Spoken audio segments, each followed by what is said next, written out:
Good afternoon, ladies and gentlemen. I'm Ian Hopkins, the Chief Constable of Greater Manchester Police. I'd like to give you an update on the investigation so far. I would like to confirm that we are confident that we have now spoken to the immediate family of all those that sadly died in Monday's attack, and that they are being supported by specially trained family liaison officers. I'm also aware of speculation on social media and the wider media around the occupation of one of the victims. Very sadly, I can confirm that one of the victims is a serving police officer, but in respecting their family's wishes, I will make no further comment at this stage. Due to the number of victims, the Home Office post-mortems are likely to take 4 to 5 days. After this, we will be in a position to formally name the victims in line with guidance from the coroner. I would also like to confirm that we have spoken to all of the families of those that lay injured in our hospitals, and of course we are doing all we can to support all of them too. You will be aware that the level of activity in this investigation is intense and is continuing at a fast pace. We have made 3 further arrests in connection with attacks overnight, and this afternoon we entered an address in Manchester city centre using a controlled explosion.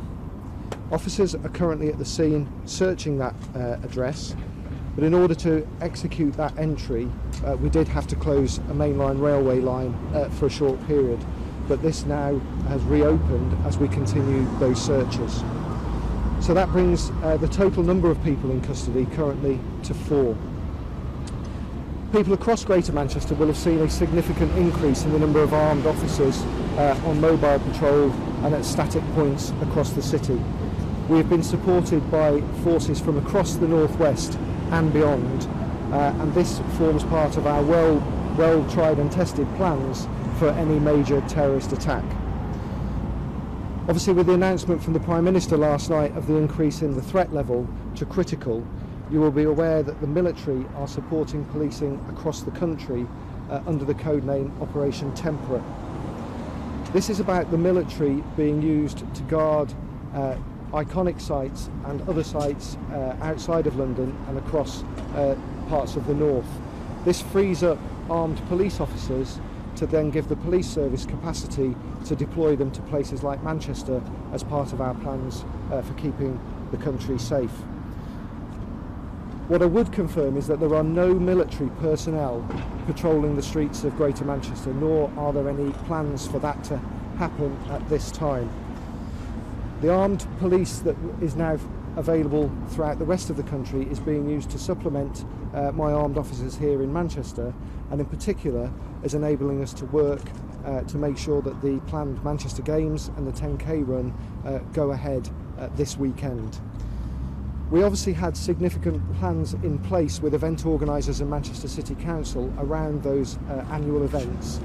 We are now obviously reviewing those plans with organisers and with the City Council in light of this week's attack to make sure that we can allow them to go ahead in as safe an environment as possible.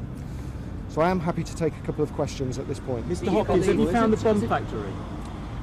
As I've said, we are carrying out extensive searches of premises across Manchester, but it would be ill-advised of me to comment on the investigation to that level. Do you believe that somebody else put that bomb together, and are you searching for that person? Is this a search now for a bomb maker? I think it's very clear that this is a network that we are investigating, and as I've said, it continues at a pace. There's extensive investigations going on and activity taking place across Greater Manchester as we speak.